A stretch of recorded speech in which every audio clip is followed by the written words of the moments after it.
नमस्कार साथियों। आज के वीडियो के माध्यम से हम लोग चर्चा करेंगे पॉलिटिकल साइंस के बारे में। पॉलिटिकल साइंस के द्वितीय प्रश्न पत्र से बनने वाले ऐसे महत्वपूर्ण प्रश्नों पर आज के वीडियो के माध्यम से चर्चा करेंगे जो कि पिछले 2-3 वर्षों में लगातार परीक्षा में आ रहे हैं। अब आप ये सोच रहे होंगे गुरुजी अभी एक ही साल की परीक्षा 5th सेमेस्टर की प्रीवियस ईयर की हुई है और आप पिछले 3 वर्ष कैसे लिख दिए हैं यहाँ पर, या पिछले 3 वर्षों से कैसे बोल दिए हैं। उसका रीज़न है मेरे पास। मैंने इसलिए बोला चूँकि लोक प्रशासन के सिद्धांत पहले भी आपको बीए के थर्ड ईयर में आपको पढ़ना पड़ता था। ठीक है, बीए थर्ड ईयर में आप अगर पुराना सिलेबस भी देखेंगे तो लोक प्रशासन के सिद्धांत यानी कि आपको जो एडमिनिस्ट्रेशन होता है, पब्लिक एडमिनिस्ट्रेशन, उसके बारे में आपको पहले भी पढ़ना पड़ता था। वही चीज़ें सेम इसमें भी पढ़नी है। ठीक है, कोई अलग कुछ चीज़ें नहीं है। एक आध दो सिद्धांत थोड़े नए शामिल हुए हैं, उनके बारे में विस्तार से आपको समझा दूंगा, तो टेंशन आपको बिल्कुल भी नहीं लेनी किसी प्रकार से। ठीक है, लोक प्रशासन के सिद्धांत यानी कि जो एक प्रकार से थियरीज़ हैं, जो एक प्रकार से सिद्धांत हैं, जो प्रिंसिपल्स हैं किसके, लोक प्रशासन के, उन्हीं लोक प्रशासन के सिद्धांतों के बारे में, प्रिंसिपल्स के बारे में आज के वीडियो के माध्यम से हम लोग जानने का प्रयास करेंगे। बहुत ही बारीकी के साथ हर एक प्रश्न के उत्तर को समझाने का प्रयास किया जाएगा, जो प्रश्न लगातार परीक्षा में विभिन्न विश्वविद्यालयों में पूछे गए हैं। आइए उन प्रश्नों पर नज़र डालते हैं। उससे पहले जान लेते हैं कि राजनीति शास्त्र के किस पेपर में है। तो राजनीति शास्त्र पेपर संख्या 2, उसमें आपको पढ़ना है 5th सेमेस्टर में लोक प्रशासन के सिद्धांत। ये क्लास है महासंग्राम रिवीजन क्लास 2025, 26, 27, 28 इन सभी की परीक्षाओं के लिए बहुत ही महत्वपूर्ण होने वाला है लेक्चर। तो इस वीडियो को आप अंत तक जरूर देखिएगा। अब आइए जानने का प्रयास करते हैं कि कौन कौन से क्वेश्चंस हैं जो कि लगातार परीक्षा में बने हुए हैं। ठीक है, देखें पहला क्वेश्चन आपके स्क्रीन पर आ चुका है। सभी लोग देखने का प्रयास करेंगे। एक बार वीडियो को लाइक कर दीजिएगा, चैनल पर अगर नए हैं तो सब्सक्राइब जरूर कर दीजिएगा। प्रश्न संख्या 1 है कि नवीन लोक प्रशासन के बारे में बताएं। एक होता है लोक प्रशासन, लोक माने होता है पब्लिक, जनता, और प्रशासन माने प्रशासन, जनता पर शासन करना ही लोक प्रशासन होता है। जनता के बारे में नियम कायदों को बनाना यही लोक प्रशासन होता है। ठीक है, तो ताकि पब्लिक वेलफेयर हो सके, लोक कल्याण हो सके, इस वजह से एक प्रकार से पब्लिक एडमिनिस्ट्रेशन होता है। जैसे कि जो पुलिस वगैरह है वो एक प्रकार से एक प्रशासन का ही अंग है। जैसे कि आप देखते हैं स्कूल कॉलेज चलता है, उसमें जो प्रशासनिक भवन होता है यानी ऑफिस होती है, वहाँ से नियम कायदे बनते हैं और पूरे स्कूल में वही नियम कायदे चलते हैं। ठीक है, कौन सा टीचर किस सब्जेक्ट को कितने समय तक पढ़ाएगा, किस क्लास को पढ़ाएगा, ये सारी चीज़ें प्रशासन के ही अंग हैं। प्रशासन डिसाइड करता है कि कौन सा टीचर कौन सा सब्जेक्ट कब पढ़ाएगा, कितने बच्चों को पढ़ाएगा, कैसे पढ़ाएगा, मतलब कैसे पढ़ाएगा वो टीचर डिसाइड करेगा, लेकिन कितने घंटे पढ़ाएगा, किस घंटे में पढ़ाएगा, यानी कि शाम को पढ़ाएगा, सुबह पढ़ाएगा, ये एक प्रकार से जो प्रिंसिपल होता है वो डिसाइड करता है। तो प्रिंसिपल एक प्रकार से क्या है, एक पब्लिक एडमिनिस्ट्रेटर है, यानी कि एक प्रकार से प्रधानाचार्य जो होता है नियम कायदों को बनाता है। तो नियम कायदे को बनाने वाले ही बेसिकली एक प्रकार से लोक प्रशासन के अधिकारी कहे जा सकते हैं। ठीक है, अब इसमें लोक प्रशासन की अवधारणा जो मैंने बताई ये पुरानी अवधारणा रही है। लोक प्रशासन को कुछ नवीन विचारकों ने या कुछ आधुनिक वैज्ञानिकों ने एक अलग विचारधारा दी, एक अलग राह बताई उसके बारे में, तो उसको नवीन लोक प्रशासन कहा जाता है। नवीन लोक प्रशासन क्या है समझने का प्रयास करते। परीक्षा में कई बार ये प्रश्न पूछा गया। नवीन माने नया। नवीन लोक प्रशासन एक गतिशील, यानी कि गतिशील मतलब लगातार जब लोक प्रशासन में तमाम प्रकार के परिवर्तन होते रहेंगे, मनुष्य के स्वभाव में, मनुष्य के नियम कायदों में परिवर्तन होते रहेंगे, तो जाहिर सी बात है प्रशासन में भी परिवर्तन देखने को मिलेगा। तो एक गतिशील एवं परिवर्तनशील अवधारणा है, यानी कॉन्सेप्ट है। क्या है, एक कॉन्सेप्ट है नवीन लोक प्रशासन। कैसा, गतिशील और परिवर्तनशील अवधारणा है, कॉन्सेप्ट है। ठीक है, जो आर्थिक यानी इकोनॉमिक, सामाजिक यानी सोशल, एवं राजनीतिक यानी पॉलिटिकल, इन सभी प्रकार के परिवर्तन लाने के लिए प्रयत्नशील रहता है हमेशा। ठीक है, किस तरीके की, एक ऐसी अवधारणा जो कि अपने आप में गतिशील है, परिवर्तनशील है, वह आर्थिक, सामाजिक और राजनीतिक तमाम प्रकार के परिवर्तन लाने के लिए हमेशा तत्पर रहती है, हमेशा तैयार रहती है। इसमें विकास के कार्यों को प्राथमिकता दी जाती है। विकास के कार्य मतलब कि ऐसे कार्य इसमें किए जाते हैं जिससे एक प्रकार से देश का विकास हो, जनता का विकास हो, जनता खुशी हो, जनता को अच्छे एक प्रकार से माहौल मिले, जनता एक प्रकार से सुखी समृद्धि से आगे बढ़े। नवीन लोक प्रशासन का उद्देश्य यह अध्ययन करना है कि लोक प्रशासन सामाजिक लक्ष्यों की प्राप्ति के लिए विभिन्न परिस्थितियों में किस प्रकार कार्य करता है। ठीक है, यानी सामाजिक लक्ष्य को प्राप्त करने के लिए तमाम प्रकार की परिस्थितियां होती हैं, उन अलग अलग परिस्थितियों में हम अपने सामाजिक लक्ष्य का प्रयोग कैसे करते हैं। ठीक है, या हम जो चाह रहे होते हैं, जो हम सोच रहे होते हैं, उस सोचने के मतलब कि अंत तक हम कैसे पहुंचते हैं, जो हम चाह रहे होते हैं कैसे प्राप्त करते हैं। तो लोक प्रशासन के द्वारा यह संभव हो पाता है। विकास की इस अवधारणा ने परंपरागत प्रशासन को विकासात्मक प्रशासन के कार्य करने की ओर उन्मुख कर दिया। ठीक है, नवीन लोक प्रशासन पोस्ट कार्य का सिद्धांत को स्वीकार करने के साथ प्रशासनिक सुधार पर बल देता है। यह आधुनिक प्रबंधकीय तकनीकी का प्रयोग यहाँ पर किया जाता है। यहाँ पर जो एक शब्द यहाँ पर आपको मिला होगा पोस्ट कार्ब का शब्द जो है एक प्रकार से इसको दिया है एक विद्वान है, उनका नाम है लूथर गुलिक नाम के विद्वान हैं। उन्होंने एक प्रकार से इसकी अवधारणा दी। किसने? लूथर गुलिक महोदय ने। किसकी? पोस्ट कार्ब की। लूथर गुलिक महोदय बड़े अच्छे विद्वान हैं। इन्होंने एक प्रकार से पोस्ट कार्ब शब्द का अगर स्पेलिंग देखेंगे तो POSD पोस्ट कार्ब,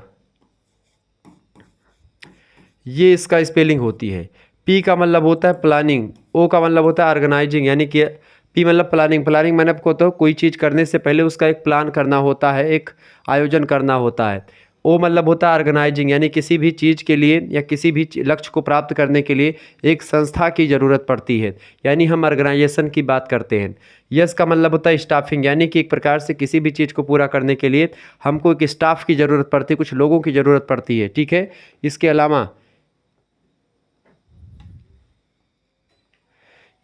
अगर हम बात करें डी का मतलब होता है डायरेक्टिंग का मतलब क्या होता है, यानी कि एक प्रकार से निर्देश देना। तो अगर नियम कायदे सही तरीके से चलाने हैं या कुछ भी करना अच्छे तरीके से, तो उसमें आपको एक डायरेक्शन होना ज़रूरी है, एक संस्था के लिए भी और एक संगठन के लिए भी। CO का मतलब संयुक्त रूप से होता है कोऑर्डिनेटिंग का मतलब होता है कि समन्वय, तालमेल बैठाना, एक दूसरे के विचारों को, भावों को समझना, जानना, परखना। ठीक है। R का मतलब होता है रिपोर्टिंग, यानी कि कोई भी काम हो रहा है तो वो काम कहाँ तक पहुँचा, कैसे कैसे उसकी स्थिति है उस काम की, उसकी रिपोर्ट करना, प्रतिवेदन तैयार करना। इसके अलावा B का मतलब होता है बजटिंग, कोई भी संस्था कोई भी काम करने से पहले एक बजट तैयार किया जाता है कि भाई हमको ये काम करने के लिए इतने पैसे व्यय करने होंगे। ठीक है, यानी इतना पैसा इसमें लगेगा, इतना पैसा इसमें लगेगा, इतना इसमें लगेगा, पूरा लेखा जोखा वो तैयार करना पड़ता, तो ही बजट होता है। तो यहाँ पर आप देखेंगे पोस्ट कार्ब का मतलब क्या होता है, planning, organising, staffing, directing, coordinating, reporting and budgeting. ये एक प्रकार से जब ये तमाम चीज़ों को मिला लेते हैं तब जा कर के आपका प्रशासन बनता है। और भी कैसा प्रशासन? लोक प्रशासन। और लोक प्रशासन में भी कैसा प्रशासन? नवीन लोक प्रशासन, नया लोक प्रशासन, जिसको एक प्रकार से बहुत कुछ दिया प्रोफेसर लूथर गुलिक महोदय ने। ठीक है, ध्यान रखेंगे। प्रश्न आपको समझ में आया कि नवीन लोक प्रशासन क्या है? नवीन लोक प्रशासन जो होता है वो क्या करता है? इसका उद्देश्य होता है अध्ययन करना कि लोक प्रशासन सामाजिक लक्ष्यों की प्राप्ति के लिए विभिन्न परिस्थितियों में किस प्रकार कार्य करता है, किस तरीके से सामाजिक लक्ष्यों को प्राप्त करता है अलग अलग सिचुएशन में। ठीक है, तो जब अलग अलग सिचुएशन होगी तो हम अपने लक्ष्य को प्राप्त कर पाएंगे इन सभी माध्यम से। ये बात ध्यान रखें, यानी लोक प्रशासन, नवीन लोक प्रशासन पोस्ट कार्ब सिद्धांत को फॉलो करता है, स्वीकार करता है। क्लियर? आगे बढ़ते ही तो ये प्रश्न हमेशा परीक्षा में आया है। पोस्ट कार्ब के बारे में अभी मैं डिटेल में मैंने प्रश्न रखा है दीर्घ उत्तरीय का, उसको मैं समझाने वाला हूँ। ठीक है, तो परेशान होने की ज़रूरत नहीं। अगर समझ में नहीं भी आया है पोस्ट कार्ब विधि तो अभी मैं फिर से इसको समझाने वाला हूँ। ठीक है, एक एक शब्द का अक्षर आपको बताऊँगा। दूसरा क्वेश्चन आपकी स्क्रीन पर आ चुका, फटाफट से आप देखने का प्रयास करेंगे। बहुत ही ज़बरदस्त क्वेश्चन है। नौकरशाही के प्रकार बताएं। नौकरशाही एक प्रकार से क्या होती, कभी कभी नौकरशाही जो होती कभी कभी की कोई बड़ी जाति है तो वो एक प्रकार से छोटी जातियों पर नौकर मतलब कि वो हक जताती है। कभी कभी एक प्रकार से घरेलू नौकरशाही होती है कि बड़े बुजुर्ग हैं वो घर में लोगों पर करते हैं अत्याचार, या कुछ अमीर लोग गरीबों पर करते हैं। तो ये सब नौकरशाही के ही प्रकार हैं। ठीक है, कार्ल मार्क्स नौकरशाही की बड़ी ज़बरदस्त परिभाषा देते हैं। F.M. मार्क्स ने नौकरशाही के 4 रूप बताए हैं। तो 4 प्रकार हैं। पहला प्रकार है अभिभावक नौकरशाही। अभिभावक नौकरशाही वह नौकरशाही होती है जिसमें होता क्या है कि भाई अभिभावक ही एक प्रकार से जो है बच्चे को एक प्रकार से काम करवाता है, उससे ज़बरदस्ती चीज़ों को करवाता है, यानी कि जब मतलब कि एक अभिभावक के रूप में काम करता है और मतलब कि बच्चे को कहता है कि काम करो, या फिर जो जिसका भी अभिभावक होता है वो होता है। दूसरा है जातीय नौकरशाही, कोई उच्च जाति है, निम्न जाति के लोग वहाँ पर हरवाही वगैरह करते हैं, पहले होता था वो सब। तीसरा होता है संरक्षक, यानी किसी के यहाँ पर आप रहते हैं तो वो आपसे काम करवाए तो वो नौकरशाही। चौथी होती योग्यता नौकरशाही, कि मान लेते हैं कि कोई व्यक्ति है जो डीएम के पद पर है यानी आईपीएस है, कोई उससे नीचे पुलिस अधिकारी है, तो भाई आईपीएस जो होगा वो जो काम कहेगा आपको करना पड़ेगा। तो नौकरशाही में भी कई प्रकार की नौकरशाही होती हैं, ये बात यहाँ पर ध्यान रखेंगे, ठीक है। तो इस तरीके से यहाँ पर 4 प्रकार की नौकरशाही, अभिभावक नौकरशाही, जातीय नौकरशाही, संरक्षक नौकरशाही और योग्यता नौकरशाही, ये 4 प्रकार की नौकरशाही होती हैं, जिसको किसने बताया? एफ.एम. मार्क्स ने, यानी कि कार्ल मार्क्स महोदय ने इसको बताया। ये बात आप ध्यान रखेंगे। क्लियर? नौकरशाही के प्रकार पूछे गए हैं तो 4 रूप होते हैं, 4 प्रकार होते हैं, आप इसको लिख दीजिएगा, आपको नंबर मिल जाएगा। ये प्रश्न अति लघुत्तरीय में पिछले कई वर्षों में लगातार पूछा जा रहा है। आगे देखेंगे, अगला प्रश्न आपकी स्क्रीन पर आ चुका है, तीसरा नंबर क्वेश्चन से। फटाफट से आप वीडियो को लाइक कर दीजिएगा, चैनल पर अगर नए हैं तो सब्सक्राइब जरूर कर दीजिएगा, क्योंकि इसी प्रकार से इन्फॉर्मेटिव वीडियो लगातार मैं लाता रहता हूँ। प्रश्न है, कार्यपालिका के द्वारा प्रशासन पर नियंत्रण। कार्यपालिका क्या होती है? कार्यपालिका जो एक प्रकार से कार्य को एक प्रकार से करवाती, कार्यपालिका, न्यायपालिका और विधायिका। विधायिका जो होती है वो कानून को बनाने का काम करती है, ठीक है। न्यायपालिका कानून से जुड़े हुए विवाद जो होते हैं उनका निपटारा करती है, और जो कार्यपालिका होती है वो कानून को लागू करवाती जनता के बीच में आकर के। कार्यपालिका में जितने सरकारी कर्मचारी और तमाम प्रकार के जो भी अन्य अधिकारी वगैरह हैं वो सब भी कार्यपालिका के ही सदस्य माने जाते हैं, ठीक है। कहीं कहीं पर कार्यपालिका के सदस्य नेता विधायक भी हो जाते हैं, ठीक है, ये बात आप ध्यान रखेंगे। तो प्रशासन पर नियंत्रण के लिए कार्यपालिका के द्वारा निम्न कार्य किए जा सकते हैं। चूँकि प्रशासन पर कहीं ना कहीं पे कार्यपालिका का दबदबा होता है, कार्यपालिका के द्वारा प्रशासन पर नियंत्रण रखा जाता है, इसमें कोई दो राय नहीं है, बिल्कुल रखा जाता है। उसके कई एक प्रकार से नियंत्रण हो सकते हैं। जैसे पहला, शासन की नीतियों का निर्धारण। चूँकि जो भी शासन होता है, शासन की नीति कौन बनाता है? कार्यपालिका के ही लोग बनाते हैं, कार्यपालिका के लोग बनाते हैं। इस वजह से एक प्रकार से कार्यपालिका प्रशासन पर नियंत्रण रखती है, चूँकि शासन के नियम कायदे यही बनाती है। दूसरी बात, प्रशासकों की नियुक्ति भी एक प्रकार से, कोई प्रशासक है जो प्रशासन करने वाला व्यक्ति है उसकी भी नियुक्ति कार्यपालिका के लोग ही करते हैं, कार्यपालिका ही करती है। इसके अलावा प्रशासकों का हस्तांतरण तथा निष्कासन, यानी एक प्रकार से मान लेते हैं कोई प्रशासक है तो दूसरे प्रशासक को लाना हुआ तो भी कार्यपालिका करेगी, और उसका निष्कासन करना हुआ यानी कि इसको मतलब कि चाहे भर्ती करना हुआ चाहे उसको भगाना हुआ, ठीक है, ये दोनों काम एक प्रकार से कौन करता है? कार्यपालिका के द्वारा ही होता है। कोई प्रशासक को अगर निकालना है तो कार्यपालिका के द्वारा ही निकाला जाता है। कोई प्रशासक को अंदर लाना है, उसको एक प्रकार से बनाना है मालिक, तो उसको भी एक प्रकार से कार्यपालिका के द्वारा ही किया जाता है। तो कहीं ना कहीं पे प्रशासकों का हस्तांतरण और निष्कासन, उनका एक प्रकार से कहीं ना कहीं पे प्रमोशन, ये सब कार्यपालिका पर डिपेंड करता है। इस वजह से कार्यपालिका प्रशासन पर बड़ा ज़बरदस्त नियंत्रण रख पाती है। इसके अलावा ये प्रश्न लगातार परीक्षा में पूछा गया, तो आप इसको एक प्रकार से बहुत ध्यान से इन चीज़ों को ध्यान से सुनिए। इसके अलावा बजट के माध्यम से नियंत्रण करती है, क्योंकि कार्यपालिका जो होती है वो बजट निर्माण में भी भूमिका निभाती है। जब एक प्रकार से बजट निर्माण में भूमिका निभाती है कार्यपालिका, तो ऐसी स्थिति में वो भी एक प्रकार से चूँकि बजट पर नियंत्रण रख सकती है, तो बजट निर्धारण के माध्यम से प्रशासन पर कम मतलब नियंत्रण रख सकती है। प्रशासन पर ज़्यादा कभी देना है या कम देना है तो बजट बना करके कार्यपालिका अपने हिसाब से काम कर सकती है। इसके अलावा कानून के द्वारा नियंत्रण भी रखती है, कानून बना करके भी प्रशासन पर काबू पाया जा सकता है, प्रशासन को कंट्रोल में किया जा सकता है, प्रशासन पर नियंत्रण रखा जा सकता है। इसके अलावा अनुशासन मतलब कि अनुशासनात्मक कार्रवाई के द्वारा भी कभी कभी कार्यपालिका नियंत्रण रखती है प्रशासन पर। तो लोक प्रशासन या प्रशासन पर कार्यपालिका का पूरा दबदबा होता है, इसमें कोई दो राय नहीं है। कार्यपालिका एक प्रकार से अप्रत्यक्ष और प्रत्यक्ष दोनों तरीके से जो है प्रशासन पर नियंत्रण रख सकती है, इसमें कोई दो राय नहीं है, ठीक है। एक बात यहाँ पर मैं आपको बताना चाहता हूँ कि अगर आप में से जो है आप चाहते हैं कि इसकी पीडीएफ का लुत्फ़ आप उठा पाएँ, यानी कि पीडीएफ अगर आपको लेना है कोई भी मॉडल पेपर, हर एक सब्जेक्ट का मॉडल पेपर, अगर आपको मॉडल पेपर की पीडीएफ, महासंग्राम रिवीजन क्लास की पीडीएफ, या फिर आपको को करिकुलर जो सब्जेक्ट आपका होता है उसकी क्लासेस और उसकी पीडीएफ वगैरह आपको चाहिए, क्वेश्चन पेपर पिछले वर्ष के चाहिए, उनके हल चाहिए, तो आप एक प्रकार से पीडीएफ वगैरह आपको प्राप्त करने के लिए आपको SMS करना होगा। कहाँ पर? 91 61 93 60 62, ठीक है। यहाँ पर आप SMS कर दीजिए। कहाँ पर भैया? आप SMS करेंगे 91 61 93 60 62, ये मेरा व्हाट्सअप नंबर है, इसी पर आपको SMS करना है और आपको PDF सेंड कर दिए जाएंगे। आपके जो 2 सब्जेक्ट होंगे पेपर 1 पेपर 2 उन दोनों के, यानी कि 4 जो यानी कि पेपर, एक सब्जेक्ट के 2 पेपर होंगे तो उनके PDF नोट्स आपको मिलेंगे। इसके अलावा मॉडल पेपर के PDF नोट्स और भी जो भी PDF नोट्स हमारे पास अवेलेबल है उसको सेंड कर दूंगा और आपको ग्रुप से ऐड कर दूंगा। आगे के जो भी क्लास होगी उनकी लिंक मिलेगी और वो जो क्लास हो जाएगी उसकी PDF भी तुरंत आपके पास सेंड कर दी जाएगी।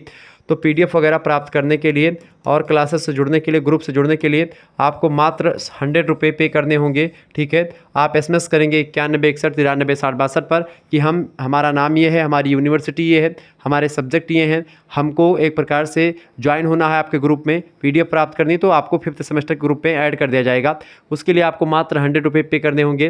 तो जैसे ही आप SMS करेंगे तो आपके पास एक स्कैनर सेंड किया जाएगा, उसी पर आपको 100 रुपये सेंड कर देने होंगे। ठीक है, और उसका स्क्रीनशॉट हमारे पास सेंड कर देना होगा। अगर आप नहीं चलाते गूगल पे, फ़ोन पे, तो आप एक प्रकार से किसी दूसरे से भी करवा सकते हैं। स्क्रीनशॉट आप सेंड कर दीजिएगा तो आपको ऐड कर दिया जाएगा। ठीक है, और वहाँ पर आपको नाना प्रकार के यानी कई प्रकार की PDF वगैरह हमेशा मिलती रहेंगी। जो भी क्लास होगी वो भी उसमें आपको मिलती रहेगी। ठीक है, चले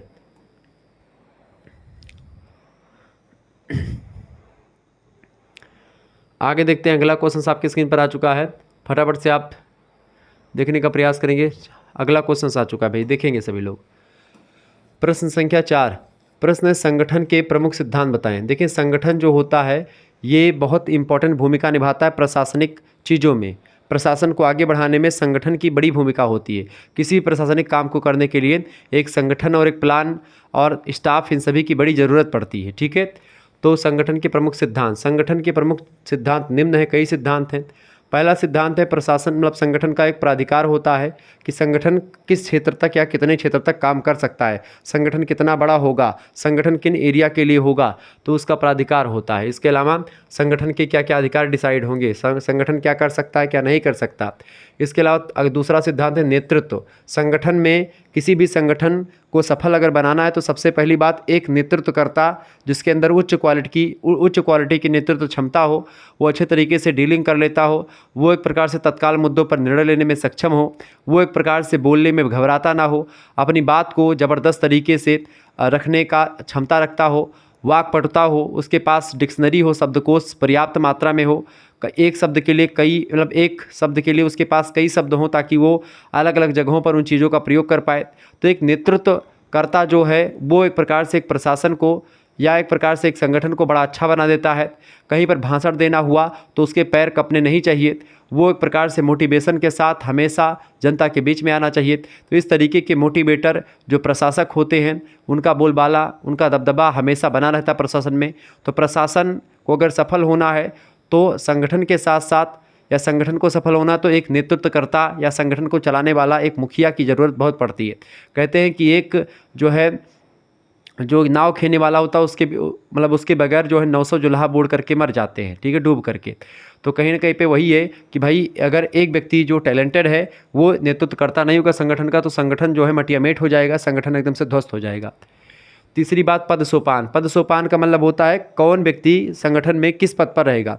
कोई व्यक्ति उच्च पद पर रहेगा, कोई नीचे पद पर रहेगा। जैसे कि आप देखते हैं यशो से नीचे आप देखते हैं कि क्या कौन होता है, आपका थाना के जो मालिक होते हैं, मतलब कि यशो से नीचे आप देखते हैं दरोगा होते हैं, दरोगा से नीचे सब इंस्पेक्टर, फिर आप देखते हैं कि सिपाही होते हैं, फिर होमगार्ड। तो इस तरीके से इन सभी का अलग अलग पद डिसाइड है कि किसका क्या काम है, वो भी डिसाइड है। तो और कौन किसको सर बोलेगा, कौन किसकी रिस्पेक्ट करेगा, ये भी डिसाइड है। तो पद सोपान जैसी एक व्यवस्था होती है जो कि संगठन में होती है। पद सोपान के माध्यम से ही एक प्रकार से एक व्यक्ति दूसरे व्यक्ति से कम्युनिकेट करता है, एक व्यक्ति दूसरे व्यक्ति से काम लेता है और काम करवाता है। ठीक है, जो योजन होता है वो भी अभी आगे चल करके हम समझेंगे। यानी जब उच्च अधिकारी अपने काम को छोटे छोटे अधिकारियों में बांट देते तो वो प्रत्यायोजन होता है। ये भी एक प्रकार से एक उदाहरण है, परीक्षा में प्रश्न खूब पूछा गया है। तो पद सोपान जो होता है वो श्रेणीबद्ध करना या श्रेणीबद्ध प्रशासन को एक कई भाग में बांट देना। ठीक है, तो एक पद होता है अलग अलग व्यक्तियों का। चौथा होता है समन्वय। तो संगठन का एक प्रकार से जो चौथा सिद्धांत है वो समन्वय, तालमेल। संगठन के लोगों में तालमेल का होना बहुत ज़रूरी होता है। अगर तालमेल सही तरीके से नहीं हुआ तो फिर दिक्कत का सामना करना पड़ सकता है, संगठन भंग हो सकता है या संगठन जिस उद्देश्य से बनाया गया था वह उद्देश्य पूरा नहीं हो सकता। ठीक है, ये बात आप ध्यान रखेंगे, ज़रूरी है समन्वय तालमेल का होना। पांचवी बात आदेश की एकता, यानी कोई भी आदेश अगर नेतृत्व के द्वारा या नेतृत्वकर्ता के द्वारा कोई आदेश दिया गया है तो उस आदेश में एकता होनी चाहिए। जितने भी पदसोपान के लोग हैं, जितने भी लोग हैं, वो सब कहीं ना कहीं पे आदेश को मानने के लिए तत्पर हों। ठीक है, तभी एक प्रकार से एक संगठन अच्छा निर्णय ले पाएगा और अच्छा वर्क कर पाएगा। छठा सिद्धांत होता है संगठन का नियंत्रण, यानी संगठन में प्रत्येक व्यक्तियों पर नियंत्रण होना चाहिए, कंट्रोल होना चाहिए। ऐसा नहीं कि कोई ईर घाट तो कोई वीर घाट, इस तरीके से बिल्कुल इसमें नहीं होना चाहिए। ये बात आप ध्यान रखेंगे। इसके अलावा सातवां सिद्धांत होता है संगठन का हस्तांतरण। हस्तांतरण का मतलब क्या होता है कि एक व्यक्ति होगा, उच्च पद पर होगा, वो अपने काम को दूसरे को बोलेगा कि भाई आप ये काम करो, या एक चीज़ बताएगा कि आप ये करो, आपको उसको देना है, उसको देना है। इस तरीके से हस्तांतरण भी जरूरी है। और इसके अलावा निर्णय लेना भी एक प्रकार से एक नेतृत्वकर्ता के लिए बहुत ज़रूरी है। संगठन में निर्णय बहुत ही सटीक लिए जा सकते हैं, और संगठन का जो निर्णय होता है उसमें कोई लोच नहीं होनी चाहिए, उसमें कोई लाग लपेट की बात नहीं होनी चाहिए। धड़ल्ले के साथ निर्णय लो, ठीक है। तत्काल मुद्दों पर एक प्रकार से निर्णय लेने की क्षमता अगर आपके पास है, तभी एक आप संगठन को अच्छे तरीके से चला पाएंगे। बिल्कुल बाकी वैसे लाग लपेट की बात करेंगे तो नहीं हो पाएगा, ठीक है। तो ये सब आपके संगठन के प्रमुख सिद्धांत है। परीक्षा में प्रश्न लगातार पूछा गया है, तो आप देखेंगे संगठन के प्रमुख सिद्धांत निम्न हैं: प्राधिकार, नेतृत्व, पद सोपान, समन्वय, आदेश की एकता, नियंत्रण, हस्तांतरण और निर्णय लेना। सभी के बारे में मैंने थोड़ा थोड़ा आपको बता दिया, ताकि सारी चीज़ें आपके दिमाग में बैठे और आप सही तरीके से चीज़ों को जान पाएँ, समझ पाएँ। चले आगे देखिए महाशय, अगला क्वेश्चन आपकी स्क्रीन पर आ चुका है। प्रश्न क्या है? अगला प्रश्न, पद सोपान क्या है? पद सोपान से तात्पर्य क्या है, बताएं। तो श्रेणीबद्ध करना, पद सोपान से मतलब क्या होता है? श्रेणीबद्ध करना। निम्नतर प्रशासकीय पदाधिकारी, यानी ऐसे पदाधिकारी जो कि निम्न स्तर पर हैं, पर उच्च अधिकारी का नियंत्रण होता है। तो पद सोपान में ये होता है कौन उच्च है कौन नीचा है, यानी कि जैसे एक दरोगा जो होता है उसके अंदर कई सिपाही काम करते हैं, कई जो है एसआई काम करते हैं, सब इंस्पेक्टर, तो वो सब एक प्रकार से पद सोपान के द्वारा ही डिसाइड होता है। प्रत्येक उच्च अधिकारी अपने अधीनस्थ कर्मचारियों को आज्ञा देता है कि आपको ये करना है, वो कर लाओ भाई, इधर ले आ, उधर ले आ। इस तरीके से जो उच्च अधिकारी होते हैं वो छोटे अधिकारियों से या छोटे कर्मचारियों से काम करवा सकते हैं। ये भी एक प्रकार से प्रावधान है। जैसे जो एसओ होते हैं वो कई सब इंस्पेक्टर को बुला करके कई वर्क सौंप सकते हैं कि तुमको यहाँ पर जाना, इस एरिया में तुमको जाना है, इस एरिया में तुमको जाना है, सारी चीज़ें, ठीक है। कर्मचारियों को आज्ञा देता है। अधीनस्थ अधिकारी उन आदेशों का पालन करते हैं। इसमें प्रत्येक निम्न पदाधिकारी अपने से उच्च पदाधिकारी के आदेशों का पालन करता है, यानी कि जैसे कि जो होम गार्ड है वो सिपाही कहेगा तो उसकी बात मानेंगे, सिपाही लोग सब इंस्पेक्टर कहेगा उसकी बात सुनेंगे, सब इंस्पेक्टर दरोगा की बात सुनेंगे, दरोगा एसओ की बात सुनेगा। इस तरीके से क्रम फिक्स होता है। यही होता है आपका पद सोपान, ठीक है, जिसमें एक उच्च अधिकारी, फिर उससे निम्न, फिर उससे निम्न, फिर उससे निम्न, फिर उससे निम्न, और सभी एक दूसरे से एक प्रकार से आज्ञा मानने के लिए बाध्य होते हैं, ठीक है। ध्यान रखेंगे, जो उच्च अधिकारी होते हैं वो आज्ञा देते हैं और निम्न अधिकारी उसका पालन करते हैं, बहुत ही ईमानदारी के साथ, श्रद्धा के साथ। आगे देखेंगे, अगला क्वेश्चन आपके स्क्रीन पर आ चुका है। हस्तांतरण क्या होता है? संगठन का एक सिद्धांत है हस्तांतरण। हस्तांतरण जो होता है, जब उच्च अधिकारी जब अपने अधीनस्थ अधिकारियों को अपने उत्तरदायित्व एवं अधिकार सौंप देता है। क्या सौंप देता है? कि भाई हम ये काम नहीं कर सकते, आप इसको करो। हस्तांतरण मतलब क्या होता है कि अपना काम किसी अपने से अधीनस्थ जो कर्मचारी हैं उनको, भाई हमको यहाँ पर जाना था, मैं आज जा नहीं पाऊँगा, तू चला जा इधर, मेरा काम कर देना। तो ये होता है एक प्रकार से हस्तांतरण, ठीक है। तो उच्च अधिकारी जब अपने अधीनस्थ यानी जो उससे नीचे अधिकारी है उसको अपने उत्तरदायित्व यानी जो काम उसको करना था उच्च अधिकारी को, वो काम अपने अधीनस्थ अधिकारी को सौंप देता है, ठीक है। तो एक प्रकार से उसी प्रक्रिया को हस्तांतरण कहते हैं। अधीनस्थों को निर्धारित सीमाओं में कार्य करने के लिए अधिकार प्रदान किया जाता है कि आप यही यही कर सकते हैं। आप पूरा अधिकार एक उच्च अधिकारी का नहीं पाते हैं, लेकिन हाँ, जो काम उच्च अधिकारी को करना था वो आप कर सकते हैं। तो एक लिमिट में रह करके आपको काम करना होता है इसमें, लेकिन उत्तरदायित्व तो उच्च अधिकारी का ही बना रहता है, और कोई भी दिक्कत होगी तो उच्च अधिकारी ही एक प्रकार से पकड़ा जाएगा। अगर उच्च अधिकारी ने कहा, किसी दरोगा ने किसी जो है एसआई से कहा कि भाई इधर चला जा, तो वो मामला देखा, तो चूंकि दरोगा को वहाँ पर जाना था और दरोगा को टाइम नहीं है, उसने एसआई को भेजा, तो एसआई जाएगा ज़रूर, लेकिन एक प्रकार से जिम्मेदारी किसकी होगी? दरोगा की होगी, ठीक है। और कुछ लिमिट में एक प्रकार से एसआई जाएगा और काम करेगा, ठीक है, ये बात ध्यान रखिए। लेकिन वो एसआई उस समय दरोगा के रूप में काम करेगा वहाँ पर, ठीक है, यानी दरोगा का प्रतिनिधि के रूप में जाएगा वो, क्लियर। लेकिन उत्तरदायित्व उच्च अधिकारी का ही बना रहता है, तो ये ध्यान रखेंगे। तो ये होता है हस्तांतरण, जो कि संगठन का एक सिद्धांत होता है। आगे देखेंगे, अगला प्रश्न आपकी स्क्रीन पर आ चुका है, फटाफट से आप देखने का प्रयास करेंगे, बहुत ही ज़बरदस्त क्वेश्चन है। प्रश्न है, प्रशासन पर विधायिका का नियंत्रण। विधायिका मतलब संसद जो कानून को बनाती है, ठीक है।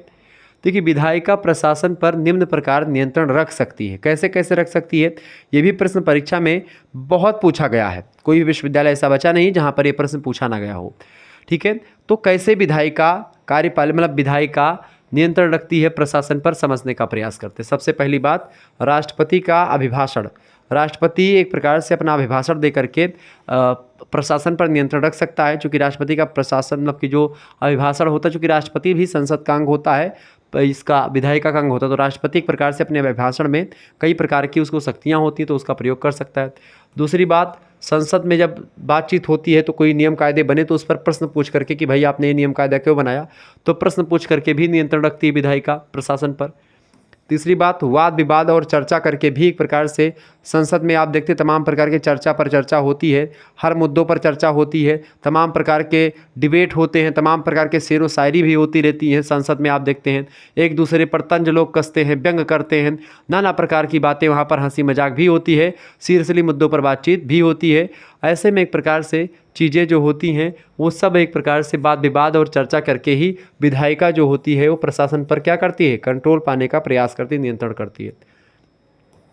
चौथी बात है, काम रोको प्रस्ताव भी एक प्रकार से संसद के द्वारा विधायिका के द्वारा लाया जा सकता है। कोई प्रशासन का मामला है और प्रशासन एक प्रकार से कोई काम कर रहा है तो उस काम को रोकने का भी अधिकार एक प्रकार से जो है प्रस्ताव ये ला सकता है कौन, संसद, ठीक है। इसके अलावा अविश्वास प्रस्ताव। अविश्वास प्रस्ताव बेसिकली ये भी एक प्रकार से कोई भी नियम कायदों को लेकर के अविश्वास प्रस्ताव लाया जा सकता है किसी भी कानून के खिलाफ, ठीक है, तो संसद में ही लाया जाता है। इसके अलावा निंदा प्रस्ताव, ठीक है, संसदीय समितियां बना करके उस पर नज़र रखी जाती कार्यपालिका के लोगों पर कि काम सही तरीके से हो रहा है कि नहीं हो रहा है। प्रशासन के लोगों पर नियंत्रण रखा जाता है कि प्रशासनिक जो अधिकारी हैं, जो आला अधिकारी हैं यानी उच्च अधिकारी हैं, वो अपने काम, अपने उत्तरदायित्व को सही तरीके से कर रहे हैं कि नहीं कर रहे हैं। इसके लिए समितियों का गठन किया जाता है, समितियों का निर्माण किया जाता है और वो सब समितियाँ एक प्रकार से क्या करती हैं, नज़र रखती हैं किस पर भाई, किस पर नज़र रखती हैं, मतलब कि प्रशासन पर नियंत्रण रखती हैं। और ऑडिट के द्वारा भी एक प्रकार से होता है, ठीक है। तो इस तरीके से कई प्रकार के द्वारा प्रशासन पर नियंत्रण रखा जाता है विधायिका के द्वारा, ठीक है। यहाँ तक कि विधायिका, न्यायपालिका और कार्यपालिका इन सभी के द्वारा प्रशासन पर नियंत्रण रखने के अलग अलग तरीके होते हैं, ठीक है।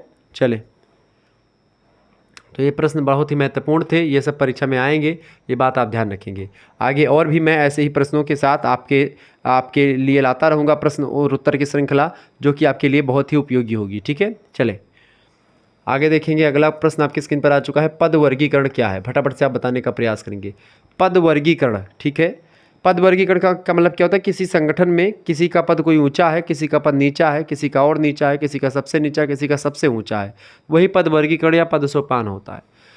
तो समान प्रकृति या समान नेचर या समान क्वालिटी के व्यक्तियों, विचारों और समूहों के विभिन्न बिंदुओं पर व्यवस्थित करना वर्गीकरण कहलाता है। यानी कि जब भी मान लेते हैं कोई रमेश, सुरेश और मुकेश हैं, अब रमेश और सुरेश की बुद्धि एक जैसी है तो उनको एक कैटेगरी में हम रख देंगे, और जो दूसरा व्यक्ति है, ठीक है, रमेश मतलब कि रमेश और मुकेश को सुरेश की कैटेगरी तीनों की एक जैसी, तो हमने एक कैटेगरी में रख दिया। वहीं पर जो है दिनेश और आप मान लीजिए जो है अनिकेत और एक व्यक्ति और है शिवम, मेरा नाम ही ले लीजिए, ये दूसरे कैटेगरी के हैं या दूसरे बुद्धि के हैं, विचार के हैं, तो इनको दूसरे कैटेगरी में हमने रख दिया।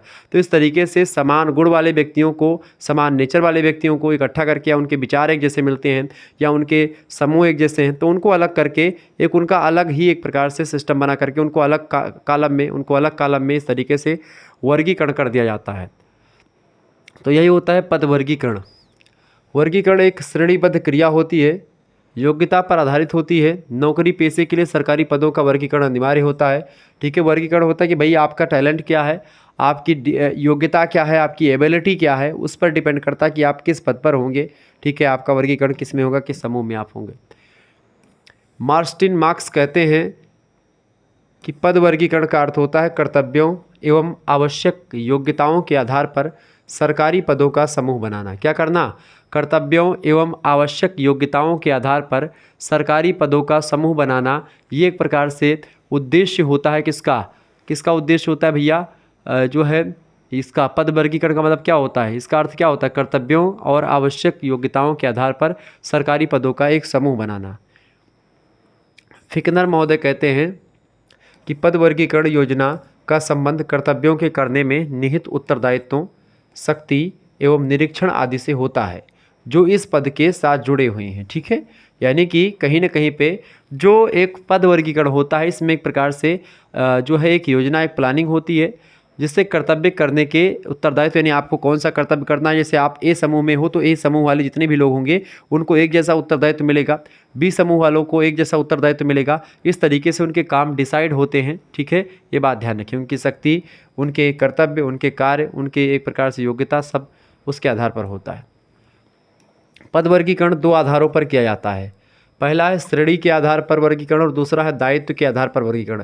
पहला कि भाई आपकी श्रेणी के हैं उस आधार पर आपका वर्गीकरण किया जाएगा, दूसरा दायित्व या आपका उत्तरदायित्व क्या है उसके आधार पर वर्गीकरण आपका किया जा सकता है, आपके विचारों के आधार पर, आपके जो है टैलेंट के आधार पर, योग्यता के आधार पर। तो इस तरीके से ये चीज़ें आपकी होगी। पद वर्गीकरण आपको समझ आ गया कि क्या होता है। ठीक है, आगे देखते हैं। अगला क्वेश्चन आ चुका है, फटाफट से आप देखने का प्रयास करेंगे, बहुत ही ज़बरदस्त क्वेश्चन है। लोक प्रशासन की समस्याएं बताएं। लोक प्रशासन की क्या समस्याएं हैं इसके बारे में बताने का प्रयास करेंगे। बहुत ही ज़बरदस्त प्रश्न है आपकी परीक्षा के दृष्टिकोण से। लोक प्रशासन की समस्याएं, लोक प्रशासन में, पब्लिक एडमिनिस्ट्रेशन में क्या क्या प्रॉब्लम्स आ रही हैं वर्तमान समय में, या क्या क्या प्रॉब्लम्स हैं पहले से ही, उसके बारे में आपको यहाँ पर लिखना है। ठीक है, तो बिल्कुल घबराने की ज़रूरत नहीं है, प्रश्न लगातार परीक्षा में आया हुआ है तो इसीलिए मैं उत्तर को आपको समझाऊंगा ताकि आपके समझ में सारी चीज़ें आ जाए। विकासशील देश, दो प्रकार के देश होते हैं, एक होते हैं विकसित, एक होते हैं विकासशील, और एक होते हैं अविकसित। तीन टाइप के।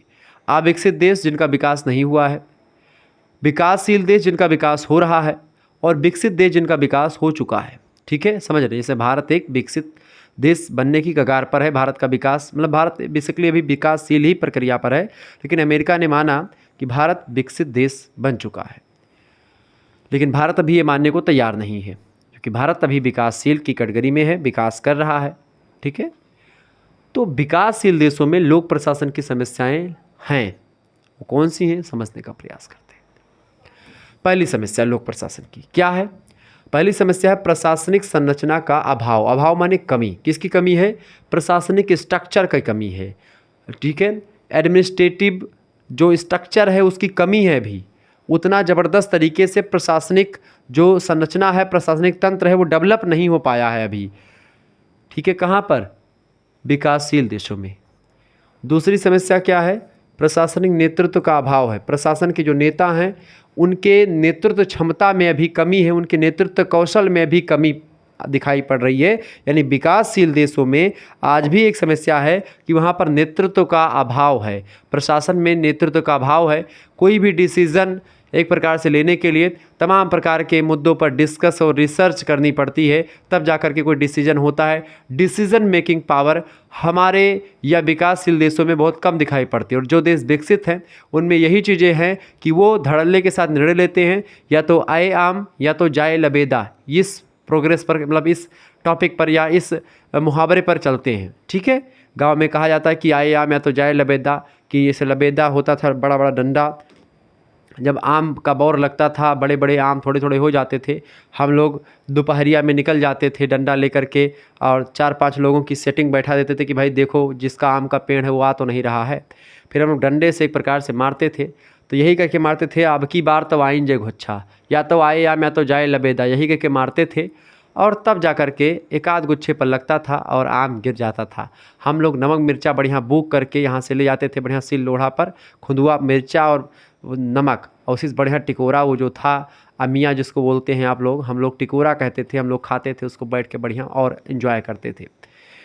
और ऐसा नहीं कि केवल एक ही व्यक्ति के पेड़ में हम लोग तोड़ दे जाते थे, अपने ही पेड़ में भी तोड़ना पड़ता था जा करके चुरा करके। ठीक है, चूँकि अपना पेड़ रखाओ, उसके बाद में फिर चूँकि अब भाई नंबर आएगा तो अपना ही पेड़ में से टूटेगा, तो ऐसे में चलता रहता था ये सब। तो प्रशासनिक नेतृत्व का अभाव भी आज देखने को मिल रहा है। इसके अलावा प्रशासकीय नैतिकता का अभाव है, यानी जो एक प्रकार से जो प्रशासन से रिलेटेड जो मोरलिटी है, ठीक है, जो नैतिक चीज़ें हैं उसकी भी कमी दिखाई पड़ती है विकासशील देशों में। ये भी एक लोक प्रशासन की समस्या है। इसके अलावा विशिष्ट सेवाओं का अभाव है। कुछ ऐसी सेवाएं जो कि विकसित देशों में मिलती हैं, वो सेवाएं अभी यहाँ पर उनकी कमी है। इसके अलावा प्रशासन का विदेशी प्रतिमान, चूँकि कभी कभी क्या होता है, हम विदेशों के प्रशासन को विदेशों में क्या हो रहा है उसके हिसाब से अपने यहाँ पर करने का प्रयास करते हैं। ऐसी स्थिति में उस प्रतिमान को हम अपना लेते हैं, उस अप्रोच को अपना लेते हैं जो हमारे यहाँ के लिए बना ही नहीं था, लेकिन हमने उसको अपना लिया है। यानी काल, परिस्थिति और स्थान, इन्हीं के हिसाब से एक प्रकार से डिसाइड होता है कि कोई नियम, कोई कायदा कैसे काम करेगा। अगर आप भारत की सिचुएशन के लिए, भारत के समाज के लिए आप ब्रिटेन के समाज का कोई नियम ला करके यहाँ पर थोपेंगे तो इंडिया में काम करेगा? नहीं करेगा ना। यही कारण था कि अंग्रेज़ों के विरुद्ध जनता को एक प्रकार से आना पड़ा। भारत छोड़ो, असहयोग आंदोलन और ऐसे तमाम प्रकार के आंदोलन चलाने पड़े। क्यों अंग्रेज़ों को यहाँ से भगाया गया? इसी वजह से भगाया गया ताकि एक प्रकार से वो लोग अपने यहाँ के समाज के हिसाब से, वो अपने हिसाब से यहाँ का नियम बनाते थे। इस वजह से उनके नियम फ्लॉप होते गए, उनके नियम से लोगों को प्रॉफिट नहीं हुआ, उनके नियम का प्रासंगिकता एकदम से मटियामेट हो गई, धुल गई। इस वजह से यहाँ से हमको उनको भगाना पड़ा। समझ रहे हैं? तो समाज कैसा है, समय क्या चल रहा है, उसके अकॉर्डिंग जब हम नियम बनाते हैं, जब हम कोई रूल निर्धारित करते हैं, कोई कानून पास करते हैं, तो वो समाज कैसा है अपने समाज के हिसाब से करेंगे, तब जा कर के वो बेटर होगा और अच्छे तरीके से जनता उसका पालन करेगी और वो कानून जो होगा दीर्घकाल के लिए चलता रहेगा। लेकिन जब उस पर विदेशी प्रतिमान पर हम आधारित कानून बनाते तो वो एक प्रकार से नेगलेक्ट हो जाता, तो एक समस्या उत्पन्न हो जाती है। छठा है भ्रष्टाचार की समस्या। विकासशील देशों में आज सबसे बड़ी समस्या जो है भ्रष्टाचार की ही है। करप्शन अपने चरम सीमा पर है। हर एक दफ्तर में आप देखेंगे कि जो करप्शन है, भ्रष्टाचार है, ये दिन प्रतिदिन बढ़ता जा रहा है। ऐसी सिचुएशन में आप देखेंगे कि ये भ्रष्टाचार जो है ये लगातार बढ़ता ही जा रहा है। ऐसी स्थिति में आप देखेंगे कि विकासशील देशों में लोक प्रशासन की समस्या, भ्रष्टाचार की समस्या, ये सबसे बड़ी समस्या आकर के उभरी है। इसके अलावा गरीबी भी विकासशील देशों में एक समस्या बनी हुई है, जो कि एक प्रकार से लोक प्रशासन की समस्या के रूप में आप देख सकते हैं। 8वीं समस्या है जन आक्रोश एवं हिंसा की बढ़ती हुई प्रवृत्ति। ठीक है, लगातार जनता अब जागरूक हो रही है। सोशल मीडिया के माध्यम से लोगों में इतना जहर भर दिया जा रहा है, चाहे सरकार के खिलाफ की बात करें, चाहे किसी जाति विशेष की बात करें, किसी धर्म विशेष की बात करें। ऐसे लोग मार्केट में आ चुके हैं जो एक प्रकार से दिन प्रतिदिन व्हाट्सएप, फेसबुक पर तमाम प्रकार की गंदी गंदी बातें, तमाम प्रकार की उकसाऊ भाषण, बयान देते रहते हैं, जिसकी वजह से आम जनता जो रोजी रोटी के चक्कर में, अपना पेट पालने के चक्कर में शहर गई है, 10,000 का बेचारे मोबाइल खरीदे, फेसबुक खोलते हैं कि फ़ोटो देखेंगे किसी का, उस पे आ जाता है कि भाई ये लिखा हुआ, एक हो जाओ नहीं तो तुम ख़त्म हो जाओगे, तुम ऐसा कर लो नहीं तुमको मार दिया जाएगा, ये कर लो वो कर लो। ऐसे तमाम प्रकार के, एक पोस्ट आपने लाइक कर दी तो 10-12 पोस्ट उसी तरीके से आने लगेंगी। आपके माइंड के साथ खिलवाड़ है ये सब। आप एक जैसा रील देखेंगे कि भाई एक गाना भोजपुरी का देख लिया तो उसी हिसाब से 10-12 गाने और सेट कर देते हैं, तब तक इंस्टाग्राम के द्वारा वो आ जाते हैं नीचे से। तो ऐसे में आप देखते हैं लोग लगातार इसी जाल में 15 सेकंड की रील में फंस करके मात्र रह गए हैं और लगातार फंसते जा रहे हैं। ये रील रूपी दलदल जो है लगातार बढ़ता जा रहा है। ऐसी स्थिति में आपको ज़रूरत है कि आप जो है अपने हिसाब से काम करें, 15-20 सेकंड के चक्कर में अपनी पूरी लाइफ बर्बाद ना करें।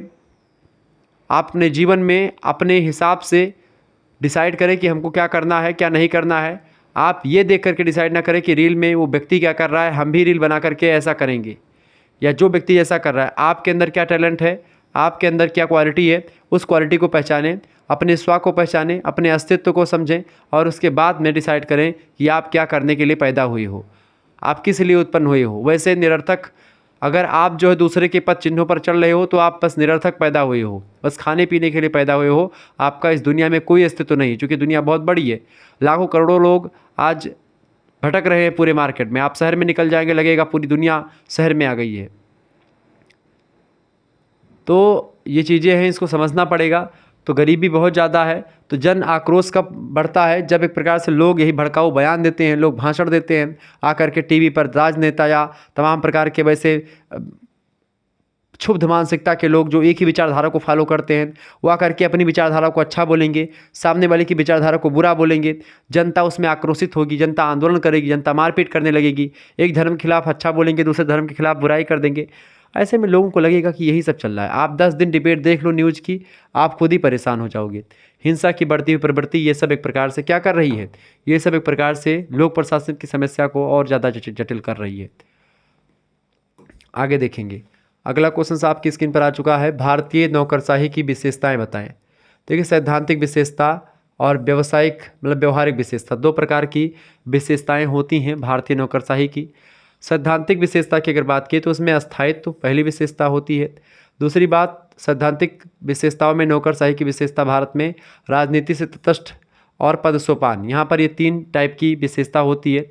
और जो व्यवहारिक विशेषता है उसमें परोक्ष रूप से राजनीति में भाग लेना, शासन करने की अहम भूमिका, विशेषज्ञों की उपेक्षा और अनुत्तरदायी सेवा, ये सब एक प्रकार से व्यवहारिक विशेषताएं हैं भारतीय नौकरशाही की। ठीक है, ये बात आप ध्यान रखेंगे, नोट डाउन कर लीजिएगा। आगे बढ़ते और भी चीज़ों को जानने का प्रयास। एक बार फटाफट से आप लोग वीडियो को लाइक कर दीजिएगा, चैनल पर अगर नए हैं तो सब्सक्राइब जरूर कर दीजिएगा, क्योंकि इसी प्रकार से इन्फॉर्मेटिव वीडियो मैं लगातार आपके लिए लाता रहूँगा। ठीक है, चलें।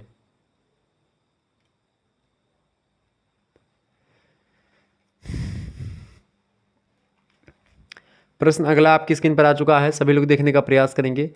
प्रश्न है, लेखा परीक्षण की अवधारणा यानी कॉन्सेप्ट बताएं। लेखा परीक्षण क्या होता है?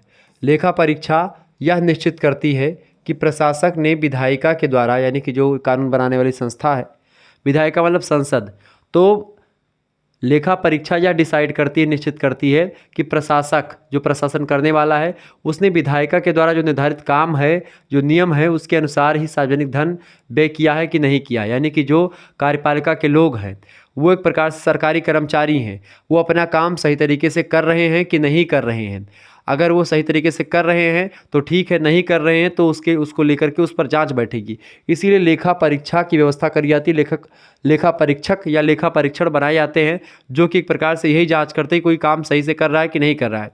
लेखा परीक्षा का एक जीता जागता नमूना होता है टीटी। जब टीटी एक प्रकार से ट्रेन में चढ़ाया जाता है तो उसकी जेब चेक करी जाती है, कितने पैसे आपके पास हैं वो लिख दिया जाता है पर्ची में। और जब टीटी उतरता है, जो ट्रेन में टिकट चेक करने वाला होता है, तो जब उतरता तो उसके जेब फिर चेक की जाती है। कभी भी जेब उसकी चेक की जा सकती है कि उसके पास कितना पैसा हो गया। ठीक है, ये बात आप ध्यान रखेंगे। तो ये सब एक प्रकार से लेखा परीक्षा के द्वारा ही होता है, ताकि वो कर्मचारियों पर, जो सरकारी कर्मचारी हैं उन पर नज़र रख सके, सरकारी जो संस्थाएं हैं उन पर नज़र रख सकें कि वो अपना काम अच्छे तरीके से कर रही हैं या नहीं कर रही हैं, नियम के अकॉर्डिंग सारी चीज़ें हो रही हैं कि नहीं हो रही। यानी कि भ्रष्टाचार को रोकने का एक ज़बरदस्त तरीका लोक लेखा परीक्षण होता है। ठीक है, लेखा परीक्षण के माध्यम से ही विधायिका के सदस्य इस बात की जानकारी प्राप्त करते हैं कि कार्यपालिका के द्वारा उनके आदेशों का किस सीमा तक पालन किया गया है। लेखा परीक्षण को इसलिए प्रशासन पर नियंत्रण स्थापित करने वाला बाह्य माध्यम कहा गया है। इसका मुख्य लक्ष्य होता है कि वित्त संबंधी समस्त लेन देन का परीक्षण करना, यानी कितना पैसा आपको दिया गया था, उतने पैसे का आपने सही यूज किया कि नहीं किया, ये कर्मचारियों से पूछना, एक प्रकार से उसका ब्यौरा मांगना, ये लेखा परीक्षण ही करता है। कि भाई मिलिट्री को कितने पैसे दिए गए, पुलिस को कितने पैसे मिले, अब पुलिस ने वो पैसे कहाँ कहाँ व्यय किए उसको बताना पड़ेगा। इसके अलावा लेखांकन का परीक्षण तथा उसकी सत्यता की जांच करना, ये भी एक लेखा परीक्षण में होता है। ठीक है, इस प्रकार लेखा परीक्षण किसी भी अवैधानिक व्यय को, यानी कि ऐसा व्यय जो कि वैधानिक नहीं है, कानून के नज़र में ठीक नहीं है, ऐसे व्यय को एक प्रकार से नियंत्रित करने की प्रक्रिया है। इस नियंत्रण से प्रशासन अपनी निष्पक्षता, कुशलता और नियमितता को सिद्ध करता है। इससे क्या होता है, प्रशासन अच्छे तरीके से काम करता है, प्रशासन अच्छे तरीके से चलता है जब एक प्रकार से लेखा परीक्षण अच्छे तरीके से काम करता है, भूमिका निभाता है। अगला क्वेश्चन से, लेखांकन क्या होता है? लेख अंकन, देखिए, संगठन के वित्तीय कार्यों का समुचित अभिलेख करना ही लेखांकन कहलाता है। कि आपने कोई संगठन है, उस संगठन में जो वित्तीय लेन देन हुआ, मतलब कामकाज हुआ, कितना पैसा कहाँ खर्च हुआ संगठन का, वो सब एक प्रकार से पूरा का पूरा ब्यौरा, कितना पैसा कहाँ खर्च हुआ, किस पे खर्च हुआ, कैसे खर्च हुआ, ठीक है, क्यों खर्च हुआ, इसका पूरा विवरण जो होता है लेखांकन में लिखा जाता है। तो लेखांकन वही होता है, संगठन के वित्तीय कार्यों का समुचित, ठीक है, समुचित अभिलेख या समुचित अभिलेखन, यानी उसको लिख देना ही लेखांकन होता है। इसमें वित्तीय वर्ष के आय व्यय का ब्यौरा होता है कि कितना खर्चा हुआ, कितना एक प्रकार से आय थी, कितना खर्चा हुआ, यानी आय व्यय का पूरा ब्यौरा होता है। राज्य की वित्तीय स्थिति तथा उन सक्रियाओं से संबंधित तथ्यों की शीघ्रता शीघ्रता से निर्मित करने एवं स्पष्ट रूप से प्रस्तुत करने की विधा को ही लेखांकन कहा जाता है। कुल मिलाकर के एक साल में या एक महीने में संगठन के द्वारा कितना आय प्राप्त हुई है और कितना खर्चा हुआ है, पूरा का पूरा डिसाइड करना, ये लेखांकन, मतलब उसको लिखना, एक ब्यौरा तैयार करना, वो लेखांकन कहा जाता है। ठीक है, ये बात आप ध्यान रखेंगे। आगे देखेंगे, अगला प्रश्न आपकी स्क्रीन पर आ चुका है, फटाफट से आप देखने का प्रयास करेंगे। प्रश्न है, लेखा परीक्षण के उद्देश्य बताएं। लेखा परीक्षण का क्या उद्देश्य होता है, क्यों लेखा परीक्षण किया जाता है? पहला उद्देश्य, व्यय का वैधानिक परीक्षण करने के लिए कि जो भी काम जो हुआ है या जो भी खर्चा किया गया है सरकारी संस्थाओं के द्वारा, सरकारी अधिकारियों के द्वारा, वो एक प्रकार से सही तरीके से व्यय हुआ है, सही तरीके से पैसा खर्च किया गया है कि सही तरीके से पैसा नहीं खर्च किया गया है, इसको जानने के लिए एक प्रकार से किया जाता है। दूसरी बात, सरकारी व्यय को नियंत्रित करने के लिए, ताकि सरकारी व्यय जो है वो कम हो सके, ताकि एक प्रकार से जो सरकारी कर्मचारी हैं, अधिकारी हैं, वो मनमौजी के साथ खर्चा ना कर सकें, इस वजह से ये व्यवस्था करी गई। तीसरा उद्देश्य था उत्तरदायित्व को निश्चित करना कि किस व्यक्ति का, किस अधिकारी का कितना उत्तरदायित्व है, कितना खर्च कर सकता है, कितना नहीं, कैसे कैसे काम कर सकता है, इसको डिसाइड करने के लिए लेखा परीक्षण किया जाता है। इसके अलावा वित्तीय स्थिति का आभास कराने के लिए कि देश में कितना पैसा है उसको जानो आप, तभी उसके अकॉर्डिंग काम करो। इसके अलावा बिगड़ती हुई वित्तीय स्थिति में सुधार करने के लिए लेखा परीक्षण की बड़ी ज़रूरत थी, क्योंकि लगातार अनर्गल व्यय हो रहा था, बेमतलब के खर्चे बढ़ रहे थे, इस वजह से खर्चे पर नियंत्रण करने के लिए, ठीक है, और सारी इस मतलब स्थिति जो थी, वित्तीय स्थिति जो बिगड़ती हुई प्रतीत हो रही थी, उसको सुधारने के लिए ऐसा किया गया। इसके अलावा नियमों की अवहेलना को रोकना, ठीक है, बहुत सारे व्यक्ति जो है, जो नियम कायदे होते थे, तमाम प्रकार के अधिकारी, वो एक प्रकार से नियम को नहीं मानते थे, तो इसलिए नियम पर ही चलने के लिए जो है उसकी जांच परख के लिए ये परीक्षण किया जाता है। अगला क्वेश्चन आपकी स्क्रीन पर आ चुका, फटाफट से आप देखने का प्रयास करेंगे।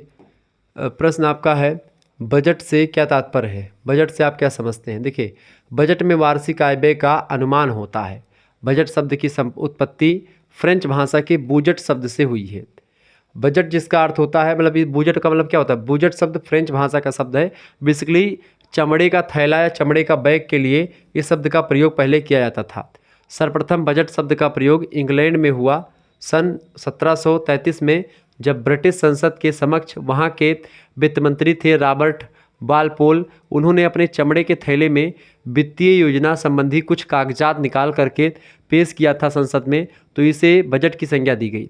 तब से वह शब्द आय व्यय के अनुमानों के लिए प्रयोग होने लगा है, क्योंकि बूजट का मतलब होता है चमड़े का थैला, क्योंकि ब्रिटिश संसद के समक्ष जो है वित्त मंत्री थे रॉबर्ट वालपोल, उन्होंने चमड़े के थैले में कागजात प्रस्तुत किए थे, जिसमें आय व्यय का पूरा ब्यौरा था कि एक साल में कितना खर्चा कहाँ पर करना है। तो इसी वजह से तब से लेकर के उसको बूजट से बजट बन गया, ठीक है, और इस वजह से बजट हम लोग कहते चले आ रहे हैं, ठीक है। बजट में आय व्यय का वार्षिक अनुमान लगाया जाता है कि एक वर्ष में कितना पैसा हम कमाएंगे, कितना खर्चा करना है, खर्चा कहाँ कहाँ करना है, कैसे कैसे करना है, ये सारी चीज़ें एक प्रकार से करी जाती हैं। बजट, भारत में बजट का आरंभ 18 फरवरी 1860 को वित्त विशेषज्ञ जेम्स विल्सन के द्वारा किया गया था पहली बार, ठीक है। जब भारत आज़ाद नहीं था, मतलब भारत में इंग्लैंड का शासन था, तभी की बात है। अगला क्वेश्चन आप देखने का प्रयास करेंगे, बढ़िया क्वेश्चन है भाई। प्रश्न है आपका, प्रशासन पर कार्यपालिका का नियंत्रण। प्रशासन पर कार्यपालिका का नियंत्रण होता है। प्रशासन पर नियंत्रण के लिए कार्यपालिका के द्वारा कई कार्य किए जाते हैं, जैसे पहली बात शासन की नीतियों का निर्धारण करके, दूसरी बात प्रशासक की नियुक्ति करके, ये मैं आपको बता चुका हूँ, ये दोबारा क्वेश्चन आ चुका है क्योंकि लगातार परीक्षा में आया हुआ है।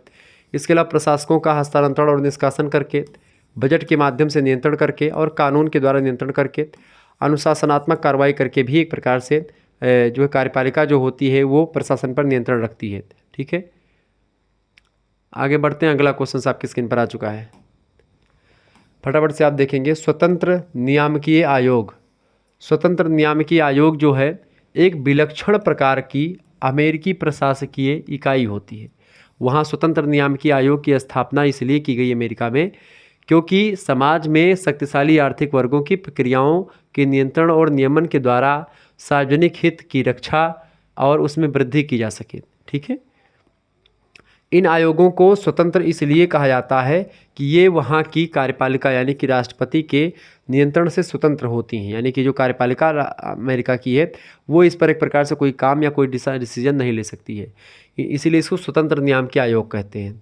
इन्हें अपनी नीतियों का निर्माण करने तथा अपने वित्तीय संसाधनों या साधनों को नियंत्रित करने के पूरे अधिकार प्राप्त होते हैं। इसे आयोग इसलिए कहा जाता है क्योंकि मंडल के आधार पर इसका गठन होता है, जिसमें 5 से लेकर के 11 सदस्य जो है शामिल होते हैं। और इस तरीके से अमेरिका जैसे देशों में इस प्रकार के आयोगों के गठन किए जाते हैं ताकि एक प्रकार से काम अच्छे तरीके से कर सके, समाज में शक्तिशाली आर्थिक वर्गों की क्रियाओं को नियंत्रित कर सके और भी तमाम प्रकार के काम को कर सके, सार्वजनिक हित की रक्षा कर सके, ठीक है, लोगों की रक्षा कर सके। यानी पब्लिक वेलफेयर के लिए, यानी लोक कल्याण के लिए ही ये काम बेसिकली किए जाते हैं। ठीक है, चलिए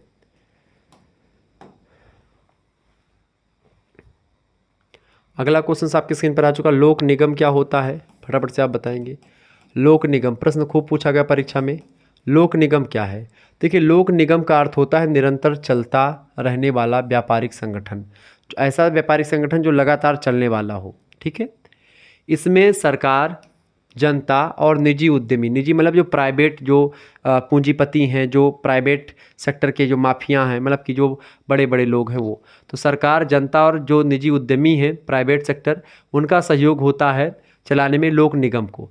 यह अंग्रेजी के कारपोरेशन का हिंदी अनुवाद है लोक निगम, यानी कि अंग्रेजी में कारपोरेशन कहा जाता है लोक निगम को। ठीक है, इसका अभिप्राय निम्न विशेषताओं वाले ऐसे व्यक्तियों के समूह से होता है, यानी एक व्यक्तियों का समूह होता है ये लोक निगम, जो एक प्रकार से कई विशेषताओं को फॉलो करता है। पहली विशेषता इसकी ये है कि जो एक व्यक्ति के समान कार्य करते हैं, यानी कि ये कई व्यक्तियों का संगठन होता है लेकिन सभी लोग तालमेल के साथ एक व्यक्ति जैसा व्यवहार करते हैं, यानी इसमें एकता बहुत ज़बरदस्त होती है।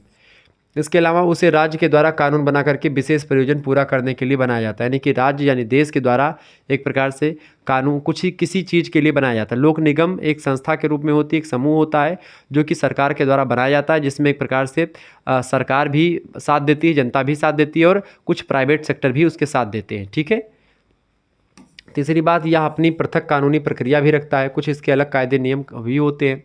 इसके अलावा यह अस्थायी होता है, ये कभी भंग नहीं होता। इसके अलावा इसमें सरकार और निजी उद्यमी का सहयोग, यानी कि जो प्राइवेट सेक्टर है और जो सरकारी सेक्टर है, दोनों का इसमें सहयोग होता है। ठीक है, ध्यान रखेंगे चीज़ों को। आगे देखेंगे, अगला क्वेश्चन आपकी स्क्रीन पर आ चुका है। कार्यपालिका के मुख्य कार्य क्या है, फटाफट से आप बताने का प्रयास करेंगे। कार्यपालिका के कार्य निम्न है। कार्यपालिका के कई काम है। पहला काम होता है प्रशासकीय जो नीति है, यानी प्रशासन से रिलेटेड जो नियम कायदे हैं उसको बनाना, उसको निर्धारण करना, ये कार्यपालिका का काम है। कार्यपालिका मतलब संसद या राष्ट्रपति जो होता है वो। ठीक है, दूसरी बात, कर्मचारियों की नियुक्ति और पदच्युति करना। कोई भी कर्मचारी है उसकी नियुक्ति करना हुआ तो भी राष्ट्रपति ही करेगा, उसकी पदच्युति करना हुआ, पदच्युति मतलब क्या होता है, उसको पद से हटाना हुआ तो भी राष्ट्रपति या कार्यपालिका करती है। इसके अलावा निर्देश और आदेश जारी करना भी कार्यपालिका करती है। ठीक है, इसके अलावा कोई भी आदेश वगैरह जारी करना हो, निर्देश, कार्यों का समन्वय स्थापित करना, ये भी कार्यपालिका के द्वारा ही होता है। कूटनीतिक कार्य करना हुआ, सैन्य कार्य करना हुआ या प्रशासकीय कार्य करना हुआ, ये सारे काम एक प्रकार से कार्यपालिका के मुख्य कामों में शामिल होते हैं। ठीक है, ये बात आप ध्यान रखेंगे। तो इन कार्यों को थोड़ा सा अच्छे तरीके से आपने देख लीजिए, स्क्रीनशॉट ले लीजिए इसका। कार्यपालिका के ये सब काम होते हैं जो कि एक प्रकार से आपको जानने चाहिए। ठीक है, चलें, एक बार वीडियो को लाइक कर दीजिएगा, चैनल पर अगर नए हैं तो सब्सक्राइब जरूर कर दीजिएगा, क्योंकि इसी प्रकार से इन्फॉर्मेटिव वीडियो लगातार मैं देता रहता हूँ। ठीक है, चलें, प्रश्न अगला आपकी स्क्रीन पर आ चुका है। लोक प्रशासन के क्षेत्र के संबंध में पोस्ट कार्ब पर प्रकाश डालिए। तो पोस्ट कार्ब के बारे में मैंने विस्तार से आपको पहले भी समझा रखा है शुरुआत में ही, फिर से समझ लें। ये दीर्घ उत्तरीय प्रश्न कई बार पूछा गया है, इसी वजह से मैंने रख दिया। पोस्ट कार्ब जो है लोक प्रशासन के कार्य क्षेत्र के संबंध में लूथर गुलिक नाम के विद्वान हैं, उन्होंने एक प्रकार से इसको प्रतिपादित किया, उसे पोस्ट कार्ब कहा जाता है। पोस्ट कार्ब शब्द अंग्रेजी के 7 शब्दों के प्रथम अक्षर को मिला करके बनाया गया है, जो इस प्रकार है। जैसे कि यहाँ पर देखेंगे, पोस्ट कार्ब की अगर स्पेलिंग लिखेंगे तो क्या होगी, पोस्ट कार्ब की स्पेलिंग क्या होगी, POSTCORB, इसको मिला करके पूरा का पूरा पोस्ट कार्ब बनेगा। इसीलिए P का मतलब क्या होता है, प्लानिंग करना, यानी कि हिंदी में योजना बनाना। ठीक है, O का मतलब होता है ऑर्गेनाइजिंग करना, यानी कि संगठन बनाना। S का मतलब होता है स्टाफिंग करना, यानी कि स्टाफ की व्यवस्था करना, लोगों का संगठन, ताकि एक दूसरे से काम कर सकें सही तरीके से मिलजुल करके। डायरेक्टिंग का मतलब होता है निर्देश देना, कोई एक ऐसा व्यक्ति होगा जो निर्देश देगा, उसी निर्देश पर सारे व्यक्ति काम करेंगे। इसके अलावा CO का मतलब होता है कोऑर्डिनेटिंग, इसका मतलब होता है समन्वय करना, यानी कि तालमेल बैठाना, सभी लोग एक दूसरे से मिलजुल करके काम करें ताकि काम अच्छे तरीके से हो सके। अगला होता है आर का मतलब होता है रिपोर्टिंग। रिपोर्टिंग का मतलब होता है रिपोर्ट देना, प्रतिवेदन तैयार करना कि भाई काम कहाँ तक पहुँचा, कैसे क्या क्या हुआ, सारी चीज़ें, ठीक है। और अगला होता है बजटिंग, यानी कि बजट तैयार करना। बजट अभी समझें कि एक वर्ष का या जो भी एक प्रकार संगठन है, संगठन का क्या बजट है, कितना खर्चा है, कितना प्राप्ति होगी, सारी जानकारी लिखना पढ़ना, ये सब आपका बजट में शामिल है। अब एक एक करके हम समझ लेते हैं कि योजना बनाना क्या है, यानी कि प्लानिंग क्या होती है। पहला पी यानी प्लानिंग, योजना बनाना क्या है? प्रशासन से संबंधित कार्य की रूपरेखा तैयार करना, कार्य करने के तरीके निश्चित करना तथा उसे सामग्री की व्यवस्था करना, उस सामग्री की व्यवस्था करना जिसके द्वारा प्रशासनिक कर्मचारी अपने उत्तरदायित्व को भली भांति निभा सके, अपने काम को अच्छे तरीके से कर सके, ऐसे चीज़ों को इकट्ठा करना, ये प्लानिंग के अंतर्गत आता है, ठीक है, ये बात ध्यान रखेंगे। दूसरा जो पोस्टकार में है वो कौन सा है? ओ यानी ऑर्गेनाइजिंग करना, ठीक है, यानी संगठन बनाना। कुशल प्रशासन हेतु यानी कि एक प्रशासन को अच्छे तरीके से चलाने के लिए विभाग, उपविभाग, खंड, प्रखंड, आयोग, निगम, कार्यालय, कर्मचारी वर्ग, अस्थायी ढांचे, इन सभी की ज़रूरत पड़ती है। इसके अंतर्गत आते हैं। तो ये सब एक प्रकार से आप कई संगठन बना करके, कई कैटेगरी में उसको बांट करके आप काम को कर सकते हैं, प्रशासन को अच्छे तरीके से मतलब बांट सकते हैं कई विभागों में, कई उपविभागों में, कई खंडों में, कई प्रखंडों में, ताकि प्रशासन का काम एक प्रकार से अच्छे तरीके से और बहुत ही बारीकी के साथ हो सके, ठीक है। ये होता है आपका ऑर्गेनाइजिंग।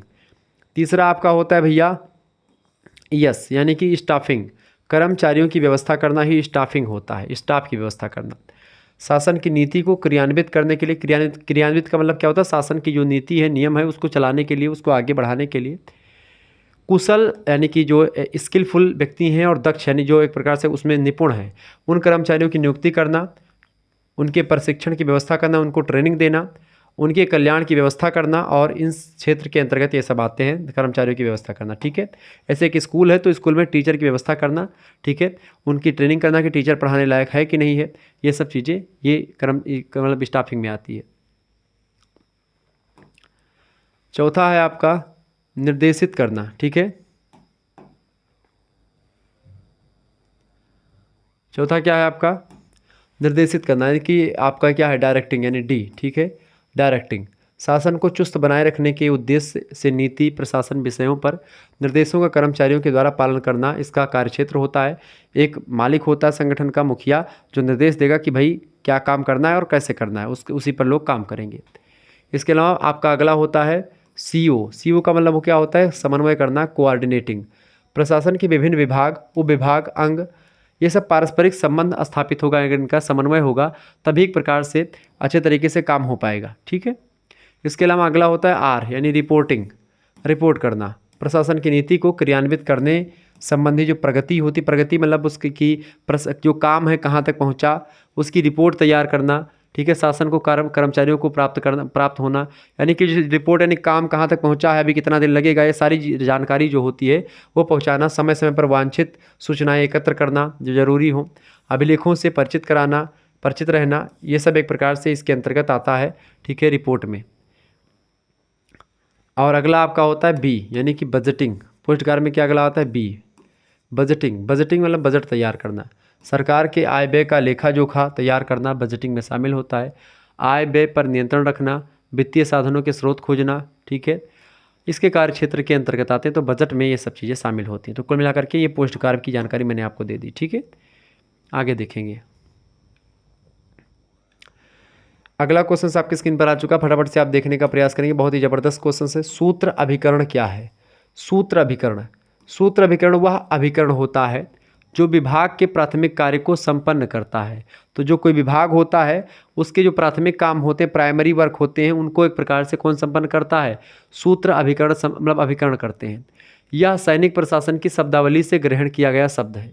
सेना में दो प्रकार की इकाइयाँ होती हैं। पहली होती है सूत्र या लाइन जिसको कहते हैं, और दूसरा होता है स्टाफ इकाई। एक होता है सूत्र या लाइन इकाई, दूसरा होता है स्टाफ इकाई। सूत्र इकाई में वे लोग आते हैं जो युद्ध के दौरान मैदान में सेना को आदेश देते हैं। तो सूत्र क्या होते हैं? सूत्र के लोग जो होते हैं वो आदेश देते हैं कि भाई आपको ये काम करना है, उसका संचालन और नेतृत्व करते हैं युद्ध का। इनके पास वास्तविक शक्ति रहती है। ये सेना के मुख्य उद्देश्य यानी युद्ध में विजय प्राप्त करना का कार्य करते हैं। इन अधिकारों को लाइन या सूत्र अभिकरण की संज्ञा दी जाती है। वे अधिकारी पद सोपान की श्रृंखला से संबंधित रहते हैं। जैसे किसी भी सैनिक संगठन के सर्वोच्च शिखर पर सेनाध्यक्ष होता है तथा उसके नीचे क्रम से जनरल होते हैं, ठीक है, कर्नल होते हैं, मेजर, फिर कैप्टन, फिर लेफ्टिनेंट, और उसके बाद में सेकंड लेफ्टिनेंट रहते हैं। तो ये सब एक प्रकार सूत्र में शामिल होते हैं, एक पूरा का पूरा एक सूत्र है, अभिकरण है, ठीक है। और बाकी जो आपका स्टाफ इकाई होती है वो एक जैसे होते हैं और वो एक प्रकार से युद्ध के मैदान में जाकर के काम करते हैं। अब यहाँ पर क्या होते हैं, जनरल, कर्नल, जनरल सबसे बड़ा, मतलब जनरल होता है सबसे बड़ा, पहले सेनाध्यक्ष होता है, फिर उसके बाद में जनरल होता है, फिर कर्नल होता है, फिर मेजर होता है, फिर कैप्टन होता है, फिर लेफ्टिनेंट होता है, और उसके बाद में सेकंड लेफ्टिनेंट होता है। इस तरीके से सेना का एक प्रकार से क्रम होता है ये, ठीक है। तो ये एक लाइन इकाई के रूप में काम करते हैं, ये सूत्र होता है, इस सूत्र में बंधे होते हैं। जनरल कर्नल को बोलेगा, कर्नल मेजर को, मेजर कैप्टन को, लेफ्टिनेंट को, इस तरीके से चीज़ें होती हैं, ठीक है। इनके अंडर भी कई सारे काम होते हैं। अगला प्रश्न आपकी स्क्रीन पर आ चुका है, फटाफट से आप देखेंगे। एग्जाम में प्रश्न पूछा गया था, प्रशासन पर न्यायपालिका का नियंत्रण कैसे होता है। तो प्रशासन पर न्यायपालिका, विधायिका और कार्यपालिका तीनों के नियंत्रण होते हैं, ये बात आपने ध्यान रखेंगे। प्रशासनिक अधिकारियों की सेना मतलब स्वेच्छाचारिता, स्वेच्छा मतलब कि अपनी इच्छा से, और अवैध कार्यों से नागरिकों की रक्षा करने के लिए न्यायपालिका की निम्न उपाय अपनाती है। ताकि कभी कभी क्या होता है, जो प्रशासन के अधिकारी होते हैं अपनी इच्छा से काम करने लगते हैं, उससे हट जाते हैं, अपने चीज़ों से हट जाते हैं, अपने काम जो उनके काम दिए गए उनसे हट जाते हैं। इस वजह से एक प्रकार से वो अपने उत्तरदायित्व को भूल जाते हैं, और वो अपने उत्तरदायित्व को ना भूले इसके लिए एक प्रकार से जो न्यायपालिका होती है वो एक प्रकार से नियंत्रण रखती है। पहले विधि का शासन, कानून का शासन, दूसरा न्यायिक समीक्षा। प्रशासन पर न्यायिक नियंत्रण के लिए निम्नलेख जारी किए जाते हैं। अगर एक प्रकार से न्यायपालिका चाहे तो एक प्रकार से कर्मचारियों पर, पुलिस अधिकारियों पर या अन्य जो लोगों पर नियंत्रण रख सकती। कैसे, जैसे आप देखते हैं अनुच्छेद 32 जो भारतीय संविधान का था, उसमें क्या था, अनुच्छेद 32 में था जो है संवैधानिक उपचारों का अधिकार। तो उसी में 5 प्रकार की रेट जारी करने के लेकर के बताया गया है। वो 5 प्रकार की रेट इस तरीके से, पहली बंदी प्रत्यक्षीकरण। अगर आप किसी व्यक्ति को पकड़ लेते हैं, मान लेते हैं कि कोई पुलिस को किसी व्यक्ति ने गाली दिया, अब पुलिस ने उठा करके उसको पकड़ कर, मतलब आपसी रंजिश है, वो पुलिस है व्यक्ति, अब पुलिस ने उठा करके व्यक्ति जो सामान्य नागरिक है उसको बंद कर थाने में खूब मारा, दौड़ा दौड़ा के मारा, तो उसको बंद कर दिया। तो उस व्यक्ति के पास ये अधिकार होगा कि वह सुप्रीम कोर्ट जा करके या न्यायालय में जा करके, ठीक है, वो एक प्रकार से उसका वकील जो है जा करके बंदी प्रत्यक्षीकरण की रिट जारी करवा देगा उस पुलिस अधिकारी के खिलाफ कि भाई ये पुलिस अधिकारी के साथ गया था और अभी तक एक प्रकार से बंदी बना कर रखा है। तो 24 घंटे के अंदर अगर कोई पुलिस अधिकारी किसी व्यक्ति को बंदी, मतलब 24 घंटे तक बंदी बना कर रखता है और न्यायालय में पेश नहीं करता, तो न्यायालय का अधिकार है कि वो पुलिस अधिकारी से जवाब पूछेगी कि आपने क्यों इसको अंदर रखा। यानी कि अगर आपको कोई पुलिस अधिकारी गिरफ्तार करता है, मान लेते हैं आपने कोई काम ही गलत काम किया है, तो आपको पुलिस अधिकारी गिरफ्तार करता है, तो आपका मतलब आपका अधिकार क्या है कि आप जो है 24 पुलिस का ये कर्तव्य है कि वो 24 घंटे के अंदर आपको न्यायालय पहुँचा देगी। इसमें क्या है कि आने जाने के समय को छोड़ करके वो आपको न्यायालय पहुँचाएगी। अब इसी में लोग कहते थे कि गाड़ी का टायर पंचर हो गया, ये हो गया, पुलिस अधिकारी अपना बहाना बना करके बता देते हैं और पहले कूटते हैं थाने में ले जा करके। ठीक है, आप बोलो कि आपने कहा है किया ये काम, गलत काम किया, तो यही थाना में मामला कुछ निपट गया तो निपट गया, नहीं फिर आगे जा करके फिर न्यायालय में जाते हैं, क्योंकि न्यायालय में इतने केस हैं, इतने मामले हैं, कितना न्यायालय देखेगा। तो बंदी प्रत्यक्षीकरण के माध्यम से पुलिस अधिकारी को बुलाया जाता है कि पुलिस अधिकारी और जो बंदी होता है उसको पेश करो, प्रत्यक्ष करो, यानी कि वीडियो कॉल पे दिखाना नहीं होता कि वीडियो कॉल पे दिखा दो, आप लेकर के जाकर के न्यायालय में पेश करोगे, वहाँ पर बातचीत होगी, वहाँ पर तर्क वितर्क होगा, पुलिस अधिकारी से पूछा जाएगा काहे के लिए बंदी बनाए थे, वो अगर एग्जैक्ट जवाब दे पाता है तो उसको एक प्रकार से छोड़ दिया जाएगा, नहीं तो पुलिस अधिकारी की नौकरी भी चली जाती है। तो बंदी प्रत्यक्षीकरण इस तरीके से परमादेश होता है, इस तरीके से प्रतिषेध लेख, निषेधाज्ञा, उत्प्रेषण और अधिकार परीक्षा, ये 5 प्रकार की रीटें होती हैं जो कि जारी करी जाती हैं। ठीक है, जो न्यायालयों से संबंधित हैं और तमाम प्रकार के जो कार्यपालिका के या एक प्रकार से प्रशासन के अधिकारी हैं, उनके जो बड़े बड़े अधिकारी, उनके जो काम हैं उन पर नज़र रखी जाती है। उनके अगर वो अपने काम को अच्छे तरीके से नहीं करते हैं, ज़बरदस्ती करते हैं, अपने मन से करते, तो उसको एक प्रकार से उनके लिए उन पर डांट पड़ती है। ठीक है, प्रत्यायोजन क्या है? प्रत्यायोजन एक प्रक्रिया होती है जिसके द्वारा एक उच्च अधिकारी अपने कार्य को स्वयं तथा अपने अधीनस्थों के मध्य वितरित कर देता है, जिससे कि क्रियात्मक और प्रबंधकीय विशिष्टीकरण की प्राप्ति की जा सके। यानी कि प्रत्यायोजन का मतलब क्या होता है? प्रति आयोजन, यानी अपने काम को जो है अच्छे तरीके से करने के लिए अपने जो छोटे अधिकारी, अधीनस्थ अधिकारी, उनको भी बांट देना कि आप ये काम, थोड़ा सा ये काम कर लो, थोड़ा तुम कर लो, इस तरीके से, ठीक है। प्रत्यायोजन कार्य को अन्य के साथ बांट करके करने का एक रास्ता होता है। यह एक ऐसा रास्ता है जिसके द्वारा अधीनस्थों के समूह तथा उनकी योग्यता का अनुकूलन उपयोग किया जाता है। इस तरीके से जो बड़े अधिकारी होते हैं वो अपने काम को छोटे छोटे अधिकारियों में बांट देते हैं ताकि वो काम अच्छे तरीके से हो पाए, ठीक है। आगे देखेंगे, अगला प्रश्न आपकी स्क्रीन पर आ चुका, क्रमिक प्रशासन की परिभाषा दीजिए। देखिए, क्रमिक प्रशासन के अंतर्गत सेबी वर्ग के प्रशासक आते हैं, जिसमें कर्मचारी और अधिकारी वर्ग के पदाधिकारी सम्मिलित होते हैं। किसी भी देश के शासन को वास्तविक रूप देने का कार्य लोक सेवक ही करते हैं। उन्हें नौकरशाही कहा जाता है। इन नौकरशाही या लोक सेवकों की भांति मतलब भर्ती का चयन, उनका प्रशिक्षण करना हुआ, पदोन्नति यानी उनको प्रमोशन देना हुआ, उनको किस पद पर है उसका वर्गीकरण करना हुआ, प्रशासन की सच्च चरित्रता और आचार संहिता के लिए नियम बनाए गए हैं। तो ये सब क्रमिक प्रशासन होते हैं, एक सिस्टमेटिकल वे में होकर के काम करना। फाइनर नाम के एक विद्वान हैं, उन कहते हैं कि लोक सेवक प्रशासन के सर्वोच्च और महत्वपूर्ण तत्व होते हैं। डॉक्टर व्हाइट कहते हैं कि नागरिक सेवाएं प्रशासकीय संगठन के लिए ऐसा माध्यम है जिनके द्वारा सरकार अपना लक्ष्य प्राप्त करती है। तो क्रमिक प्रशासन भी एक प्रकार से एक ऐसा प्रशासन होता है जिसके अंतर्गत सेवी वर्ग के प्रशासक आते हैं जो कि सेवा देते हैं, जिसमें कर्मचारी और अधिकारी वर्ग के पदाधिकारी सम्मिलित होते हैं। किसी भी देश के शासन को वास्तविक रूप देने का कार्य लोक सेवक ही करते हैं, ठीक है, उन्हें नौकरशाही कहा जाता है। तो कुल मिलाकर के धीरे धीरे करके ये काम होता रहता है और एक क्रम से चीज़ें चलती रहती है, एक सिस्टमेटिकल वे होता है। उसमें एक प्रकार से एक काम दूसरे को बोलेंगे, दूसरा काम तीसरे को, इस तरीके से सब काम होता रहेगा, ठीक है। तो अगर पीडीएफ आपको प्राप्त करनी है इस वीडियो की या अन्य वीडियो किसी प्रकार से, ठीक है, पिछले 2024 वाले पीडीएफ जो है क्वेश्चन पेपर की, या फिर और भी चीज़ों की आपको पीडीएफ प्राप्त करनी को करिकुलर सब्जेक्ट की, तो आप एसएमएस करें 91 61 93 60 62 पर और पीडीएफ प्राप्त कर सकते हैं, ठीक है। आपको एक प्रकार से ग्रुप से जोड़ दिया जाएगा और ग्रुप से जुड़ने के लिए आपको मात्र 100 रुपये पे करने होंगे। 100 रुपये के खर्चे में आप बहुत ज़्यादा जानकारी प्राप्त कर पाएंगे। को करिकुलर की तैयारी और 2 सब्जेक्ट की, आपके जो 2 सब्जेक्ट हैं और एक को करिकुलर, ठीक है, 2 सब्जेक्ट में 4 पेपर होंगे, इसका 1 पेपर होगा। कुल मिलाकर के 5 पेपर की तैयारी आपकी यहाँ पर हो जाएगी विद्युत तरीके से। मॉडल पेपर, महासंग्राम रिवीजन क्लास और ऐसे तमाम प्रकार की मैराथन क्लास के माध्यम से आपके तमाम प्रकार के सिलेबस को कंप्लीट किया जाता है। अब आज ही आपने देखा लोक प्रशासन के से रिलेटेड मैंने बहुत सारे प्रश्नों पर चर्चा करी और सबको विस्तार से आपको समझाया। यह वीडियो देख करके आपको कॉन्फिडेंस लेवल आपका बहुत हाई हुआ होगा, आपके अंदर बहुत सारी चीज़ें डेवलप हुई होंगी, आप बहुत विद्युता, आपको लग रहा होगा कि हम जो है बहुत जान गए हैं। बिल्कुल आपका सारा सिलेबस मैंने कवर करने का प्रयास किया इसी वीडियो के माध्यम से। इसमें बहुत सारे चैप्टर से बनने वाले इंपॉर्टेंट प्रश्न थे जिनको मैंने आपको समझाया। ये चीज़ें आपके दिमाग में रहेंगी तो आपको कोई टेंशन लेने की ज़रूरत नहीं पड़ेगी, ठीक है, ये बात आप ध्यान रखेंगे। बाकी भूगोल का पेपर 2 का मॉडल पेपर मैं दे चुका हूं, तो अगर आपने नहीं देखा तो देख लीजिएगा। ऐसे ही प्रश्न परीक्षा में आएंगे तो आप इस वीडियो को देख लीजिएगा। पेपर 1 का, पेपर 2 का, दोनों का मॉडल पेपर भूगोल का दे चुका हूं, आप देख लीजिएगा, ठीक है। प्लेलिस्ट में आपको वीडियो मिल जाएगी। क्लियर, धन्यवाद, बहुत बहुत धन्यवाद। मिलते हैं फिर नेक्स्ट वीडियो में।